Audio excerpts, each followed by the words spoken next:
নতুন বছৰৰ বাবে আমি সকলোৱে বাচ্চাই আছো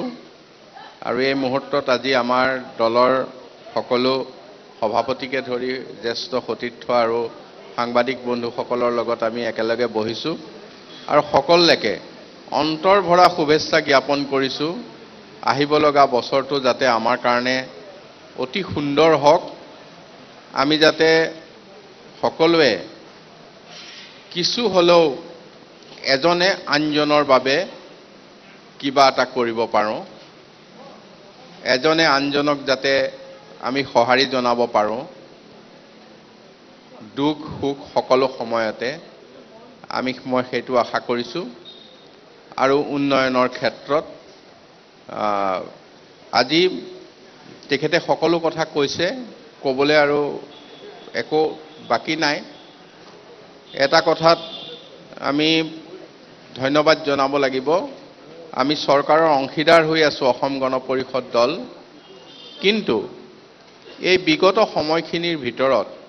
অসম গণ পৰিষদ দলে প্ৰতিষ্ঠা কালৰ পৰা লোৱা কিছু আমাৰ যি কাৰ্যসূচী যোৱা সময়ছোৱাত সেইখিনি এই চৰকাৰৰ মজিয়াত প্ৰতিফলিত হৈছে তাৰ বাবে আমি সুখী আমি বিশেষকৈ খিলঞ্জীয়া লোকৰ স্বাৰ্থ সুৰক্ষিত কৰা যি অস্তিত্ব ৰক্ষাৰ আন্দোলন আছিল তাৰে এটো মূল কথা খিলঞ্জীয়া লোকৰ স্বাৰ্থ বিগত সময়ছোৱাত যথেষ্টখিনি আইনগতভাৱে বা অন্যান্য প্ৰকাৰে সুৰক্ষিত হোৱাৰ পথত ই আমাৰ কাৰণে আমি যোৱা চৰকাৰখনৰ কিমান দূৰ ক্ষমতাৰ অংশীদাৰী হ'ব পাৰিছো এটো বেলেগ কথা কিন্তু ৰাইজৰ ওচৰত দিয়া বিগত দিনৰ অসম গণ পৰিষদৰ বহু প্ৰতিশ্ৰুতি আমি ৰাইজৰ মাজলৈ লৈ যাব পাৰিছো তাৰ বাবে আমি ডক্টৰ হিমন্ত বিশ্ব শৰ্মা ডাঙৰীয়া নেতৃত্বাধীন চৰকাৰখনৰ ওচৰত আমি সুখী আৰু আহিব লগা দিনবিলাক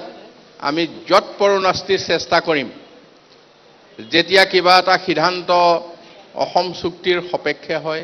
যেতিয়া কিবা এটা সিদ্ধান্ত খিলঞ্জীয়া লোকৰ সপক্ষে হয় সেইদিনা আমাক অন্য কথাই কোনো আনন্দিত কৰিব নোৱাৰে সেইটো কথাই আমাক প্ৰতিজন অসম গণ পৰিষদৰ হদিয়াৰ পৰা ধুবুৰীলে থকা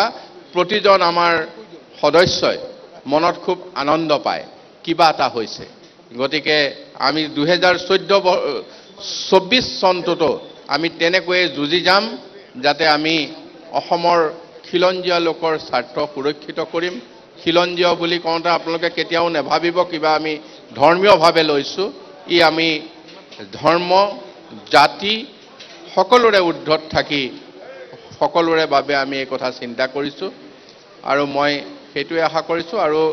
আমাৰ দলীয় যিখিনি কাৰ্যসূচী কৈছে যে অহা বছৰটো আমি ভাতৃ ভগ্নী সংগঠনক যথেষ্ট অগ্ৰাধিকাৰ দি তেওঁলোকৰ বৰ্ষ হিচাপে নিজৰ নিজৰ এখন কেলেণ্ডাৰ প্ৰস্তুত কৰিছো দুই এটা উদাহৰণ দি গৈছে যুৱ পৰিষদৰ ছাত্ৰ পৰিষদৰ কৃষক পৰিষদৰ মহিলা পৰিষদৰ গতিকে আমি অহা দিনবিলাকত এই গোটেই কথাবিলাক আৰু সুন্দৰভাৱে তাৰ প্ৰতিচ্ছবিখন আমি দেখিবলৈ পাম আৰু আমি ৰাইজৰ মাজত সেই ধৰণে সমাই আমাৰ দলৰ শক্তি বৃদ্ধি আৰু সঞ্চয় কৰা এক মূল লক্ষ্য হিচাপে আমি আগবাঢ়ি যাম মই ইয়াকে কৈ আপোনালোক সকলোকে মোৰ অন্তৰ ভৰা শুভেচ্ছা জ্ঞাপন কৰিছো অহা বছৰটোত যাবে আজি আমি ইজনে সিজনৰ প্ৰতি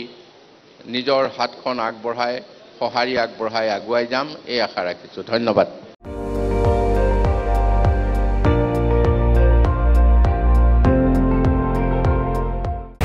আপুনি চাই আছে ND24 সৰ্বশ্ৰেষ্ঠ নহয় সৰ্বোত্তমৰ দৌৰ